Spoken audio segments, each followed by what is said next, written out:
Coach, have you ever been on a 5-1 team that has as much room to grow or as much stuff to get better at? No, we have a lot of stuff to get better at, and one thing we got to do work on, and one area of growth is consistency. We did an excellent job in our last game of getting a good start, but the game before that, the team shot like 70-some% in the first quarter. So we're hunting for consistency. We're trying to, and that's a huge area of growth. Especially on the defensive end, having a consistent approach, consistent focus defensively each night out. Philly's got kind of a bad reputation around the league right now, so that's the perfect trap game for you. So this is the kind of situation you want to see your guys respond in? Huge trap game, huge trap. And you don't see, you see zeros, you don't see the so-called superstars on the other team as you normally do on other teams. But this team, each and every night out, is coming out and playing their behinds off. They're trying to prove to 29 other teams that they can play and that they belong.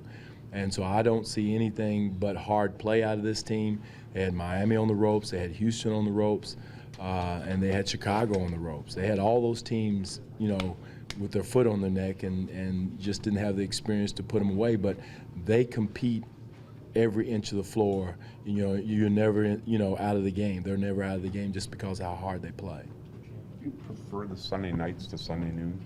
Yeah, keep kind of, again, consistency, the rhythm, the schedule, the personal schedules.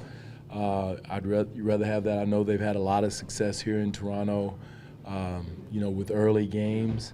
But for whatever reason, we had I don't know what our success rate, win-loss record was, but didn't feel very good. Right. So we didn't have the same energy, the same pop. So I like having consistent later games if at all possible. Can you talk about Kyle a little bit? I mean, here's a guy who he produces, but it always seems like throughout his career he just never gets the recognition, so to speak. Well, yeah, again, he's been on winning teams, and I think the maturity level of Kyle has grown.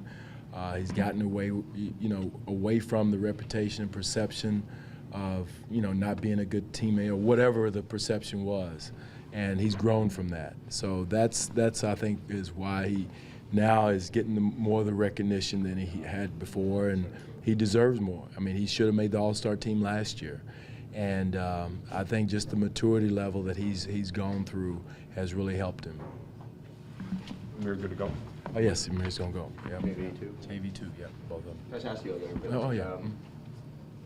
When you got here, you had to change the culture and sort of start over a bit. Can you empathize a bit with what Brett Brown's going through in Philly? Yeah, it's tough to start, to establish a culture, to go from a winning culture to rebuilding is very difficult because your mindset is each and every night out, you have an opportunity to win. Whereas when you're rebuilding with a young team, you're motivating them to get them to go hard each and every night, to play physical, to play tough, and it may not equal into a W. And then to be resilient and bounce back from that to the next night. And that's hard to do with a young team, to keep those spirits up and have them to be able to see the big picture. And that's what Philly's going through now. But again, with that said, they're still a very dangerous team because those players each and every night play hard and put themselves in a position to win.